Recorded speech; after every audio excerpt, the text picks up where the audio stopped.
Welcome back, or welcome if you're just joining us. It's the France 24 debate. We're speaking ahead of the semi-finals of Euro 2016 in the company of a Frenchman, Nicolas Juchat, of a journalist at SoFoot magazine, a German, Lutz Pfannenstiel, covering the tournament for a German television station ZDF, former professional keeper. I read in your Wikipedia entry, I looked at your list, you played on every continent. You're the only player to have done so. Yeah, something went wrong in my career, I guess. But or right, perhaps. You get to travel the world. Yeah, I saw lots of places. So maybe now, being a pundit, I probably know a little bit about the strange places and about international football. So it's not too bad, yeah. All right, and you're also a scout for a Bundesliga side, Hoffenheim. I should put you in touch with Magnus Anyar Magnussen. He's an agent, and he's an agent to some of Iceland's best. He joins us from the Netherlands. Welcome back, the manager of the agency firm Total Football, and welcome back as well to Robbie Knock of Eurosport, who is supporting, of course, Wales. We talked about Wales-Portugal before the break. We've gone over some of the moments of the tournament. So how about what's undoubtedly the song of the tournament?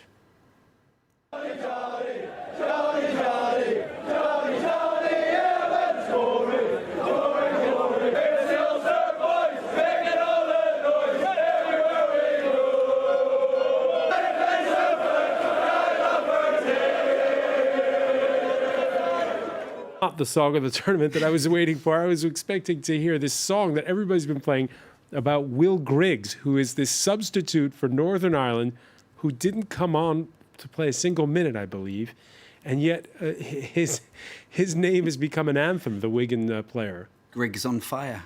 Yeah. I mean, this is wonderful. And this is when you actually look at the teams who've qualified. They've all brought, especially the smaller nations, they brought their own, a song list, basically. And they've managed to light up and really inject some wonderful fan enthusiasm right across France. So, Will Griggs on fire, just, up there as one of the best.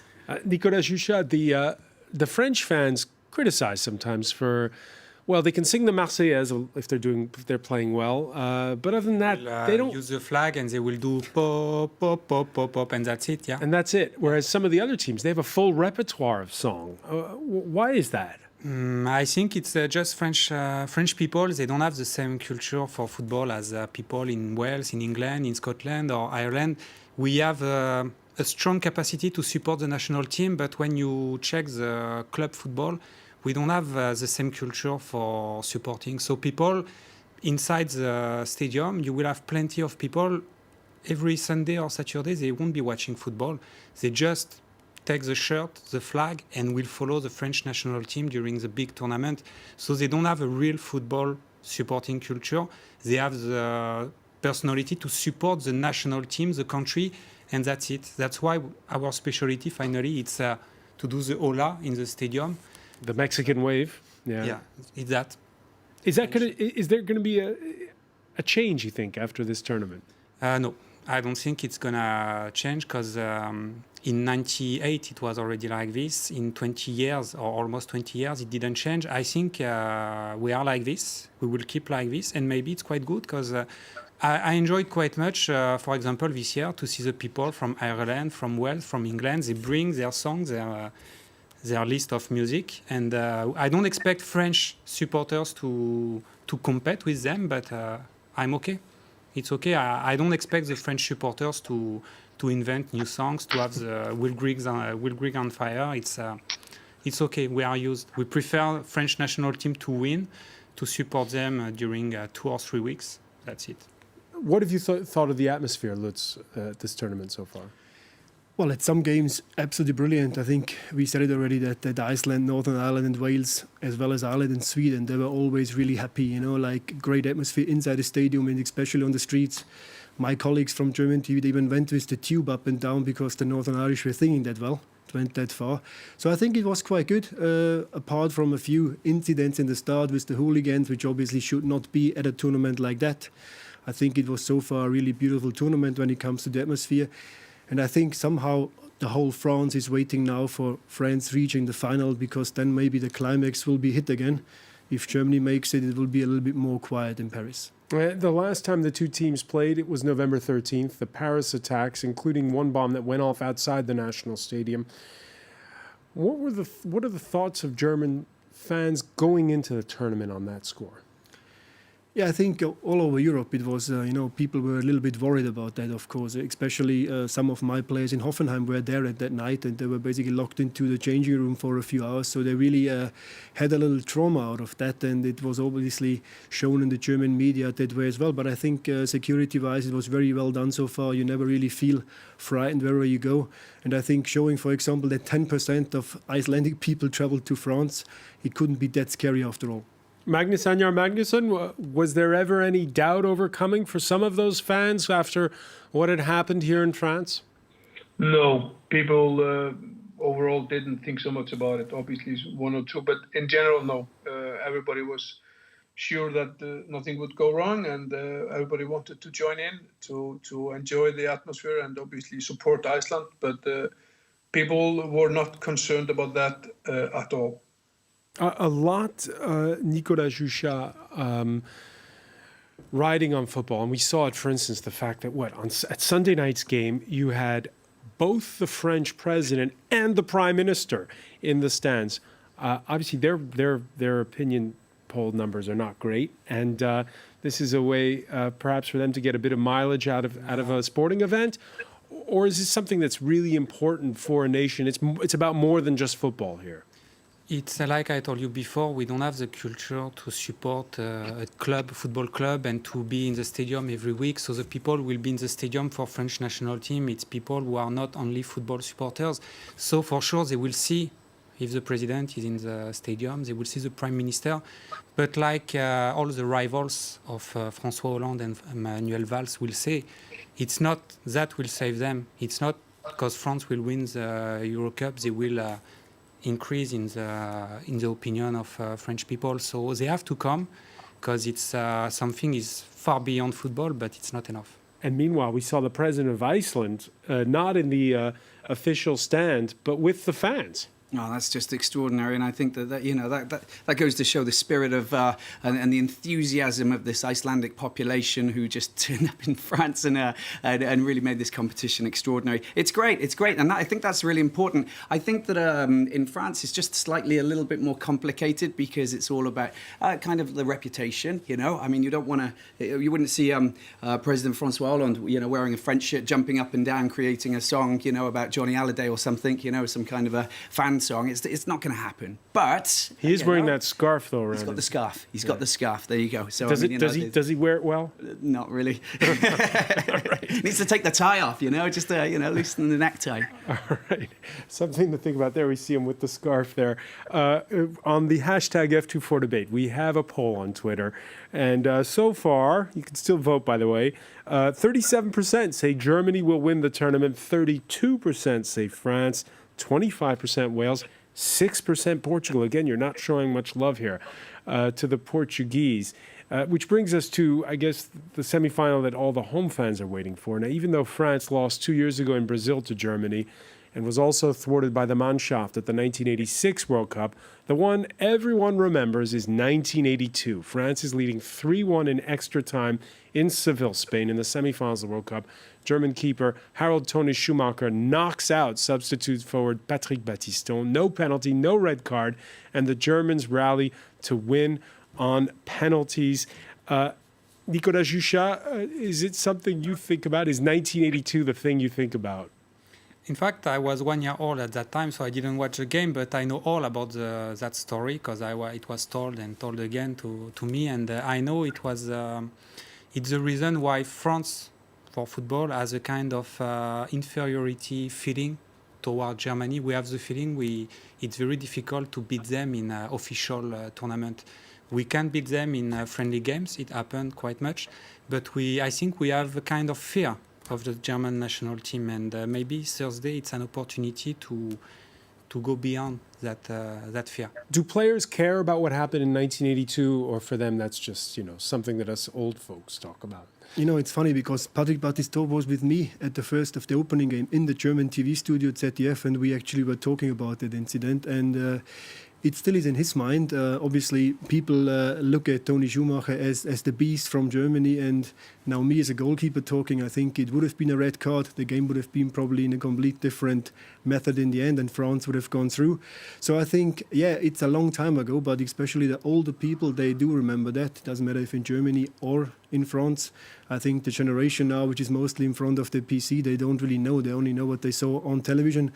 But I don't think that this one scene should really, something negative should be really over that game. I think it's a beautiful game, two of the top teams in the world playing against each other. So let's enjoy that game and not think about what happened so many years ago. All right, Germany, world champions, undaunted at facing the hosts in Thursday's semi-final in Marseille, and for good reason. The last time they played a host nation in a major tournament, it was just 2 years ago, and it was a 7-1 thrashing of Brazil en route to the World Cup title. It was similar for Brazil in the World Cup semi-finals 2 years ago. There was an entire country with 200 million people behind the team, and we did quite well back then, so we're going to try and do the same this time around.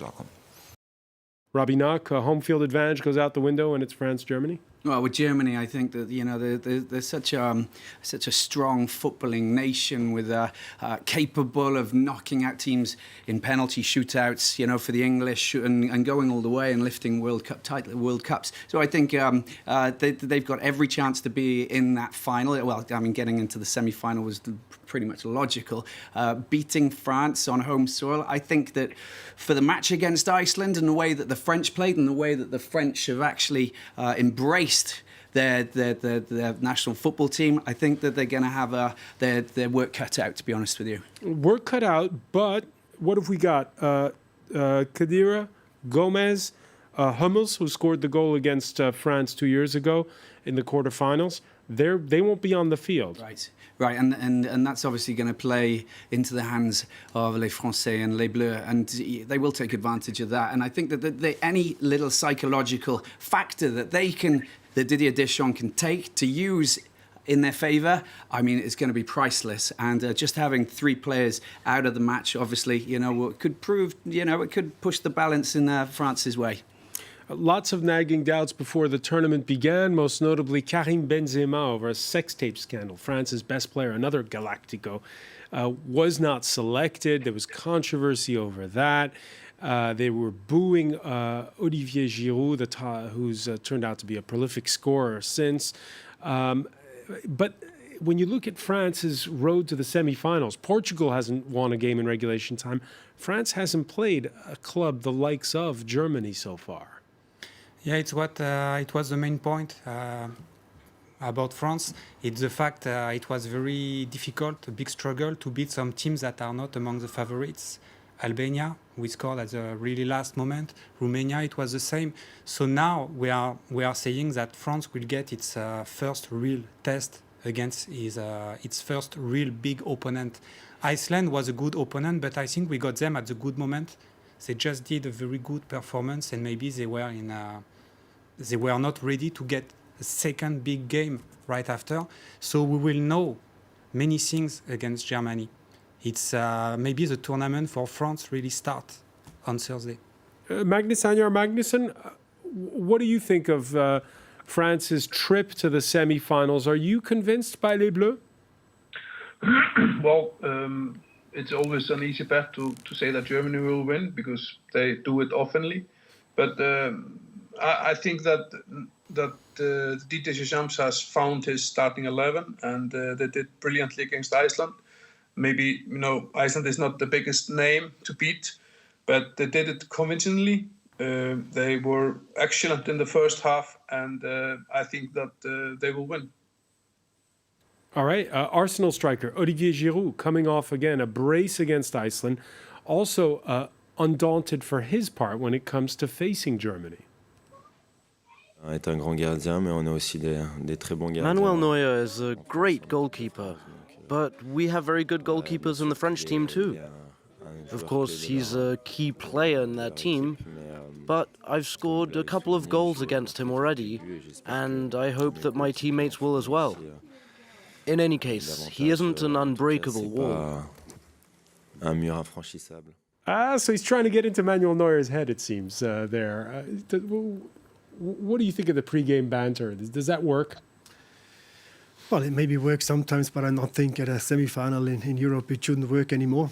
I think. Well, the goalie though have a problem now because we saw that strange penalty shootout with Italy where both sides missed a lot. Yeah, the penalty shootout was, I would say, more comical than anything else. You know, it was Italy really had a few funny penalties. I think the three safest German shooters actually were missing, so it was not the typical Germany shootout because normally they're very, very solid like a Swiss watch. But it didn't work out. However, I think that Germany is now well prepared. Everybody was looking for that game against the host nation. I think the pressure is more on France than it is on Germany. But as you said before, having three of the key players missing, it's very difficult to compensate that. And Bastian Schweinsteiger, an injury doubt. We don't know if he'll play. I feel that he won't play from the start. So I think there will be plenty of changes or switching around in the squad or in the starting 11. But I see the best attack France so far in these tournaments against the best defense because with Neuer at the moment the best keeper in the world, and even though Mats Hummel is not playing, I think Boateng is just outstanding. So it will be a clash of that two kind of like very strong parts of the both teams. I think it's a 50-50 to be fair. And does a better defense always win against a better offense? I hope so for sure for hope Thursday, so. of course. But looking at Griezmann, looking especially at Payet. I mean, Payet was for me so far the best player of the tournament. And you know, on the one hand, you have to think if you're neutral, the host nation, if it comes to the final, at least maybe the French will start to learn how to celebrate the victory again. While for Germany, it would be obviously a great thing to also win the European title after having the World Cup. All right, Lutz Pfannenstiel, very diplomatic, saying it's 50-50. How about you, Magnus Agner Magnusson? Your prediction for Thursday's match? Well, like I said, I think that it will be even game like everyone, but I think that France, there's some momentum with them, and I think they will win the game. Robbie? Well, the French have woken up, and I think that, as Magnus said, you know, it's a team that are scoring goals and they're playing emphatic and football, good attacking prowess. I'll say the French will just nip it by goal. Nicolas? I think it depends on the French national team and the way they handle the pressure, because like Lutz said, they have the pressure, but sometimes it can help you to be stronger. So it can let you get worse, like Brazil in 2014. The pressure crashed them. But maybe France with Didier Deschamps, they can use that pressure to beat Germany. And I noticed the media coverage. They don't do half measures in France. It's either the team is great or it's really bad. Yeah. What's it going to be like if France loses?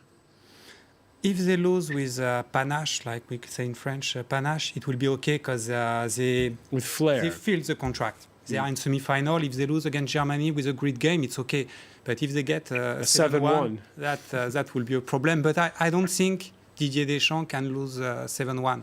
He is a very tricky coach. His teams will never be very beautiful, but he knows how to make a team get good results.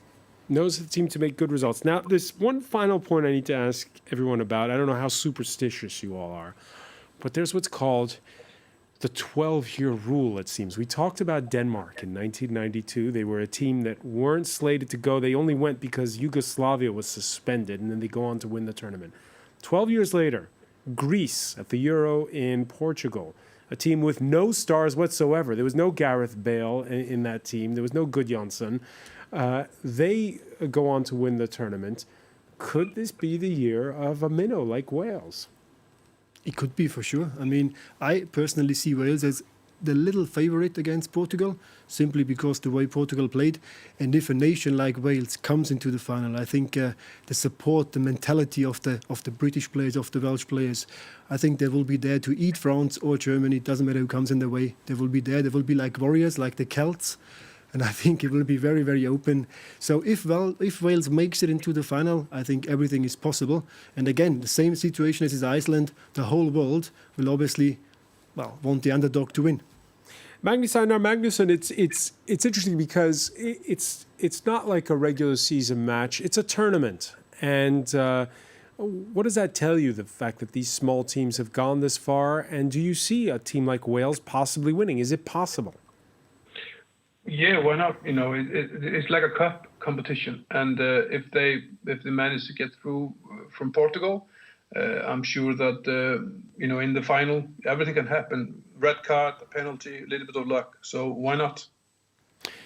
Robbie Naka, do the Welsh feel conflicted? After all, football is not the national sport; it's rugby. And No, absolutely, and we have. But it's funny you say that because we do have 90,000 licensed football players in Wales, population of 3 million, and 80,000 licensed rugby players. So you've got to understand that there's been a bit of a shift in momentum since the moment that Cardiff City went up into the Premier League. They're back down in the Championship now, just a few years ago, joining Swansea, of course, the 2 teams out of the 20 teams in the Premiership. I mean, that's pretty incredible. So yeah, it's strange. It's strange for us to actually, all gather around the TV set and watch football, whereas normally we're playing rugby and watching rugby, and but yeah, it's great. It's great. I think we're a sporting nation. We're a small country, so I mean, we'll just follow anything that's red. The Red Dragons. Let's breathe fire till the end. do you believe? Oh, I believe. I really do believe. I mean, you have to believe. I think that we've entered uncharted territory. We came into this tournament having not played since 1958, World Cup, last major competition. And now we find ourselves in the semi-finals. We just don't know what to expect to a certain extent, but the belief is there. We believe in these boys because these boys are just, really standing out from the crowd, and they're playing great football like we saw against Belgium, against Russia. This is good football. It's up there with the best, I think. So, I mean, if we can just replicate that against Portugal, who knows where we're going? Nicolas Juchat, your pick for the tournament. Who's going to win? In fact, I hope France, but Wales looks like Denmark from '92. They have a collective, they have a team spirit. I was with some supporters in the subway coming back from the game against Belgium, and they said that Bale, the star of the team, was not someone that disturbed others. He is like the big brother, and the whole team is like a family, and that makes them strong. Denmark in '92 looked like there was Brian Laudrup, that was the most talented player, but push all the team forward, and Wales look like quite much with the coach, Chris Coleman, that believe he can win. There's also an extra little incentive as well. Of course, we lost our former coach, Gary Speed. Chris Coleman took over, and I think that, there's something inside that's saying, let's win this for Gary Speed. Yeah, Gary Speed, who committed suicide, and it's certainly been, he's been in the minds of all of the Welsh fans. Robbie Nuck, I want to thank you. I want to thank Nicolas Juchat, Lutz Pfannenstiel, Magnus Anjer Magnusson for being with us from The Hague. Stay with us, though. Our Media Watch segment is next.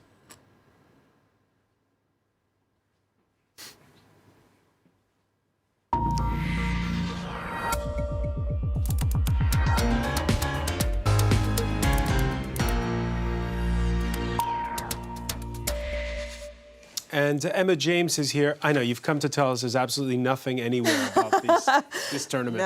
No one's talking about it. Football, I don't think it's that popular, No, the excitement is certainly building, and there's quite a lot of incitement too.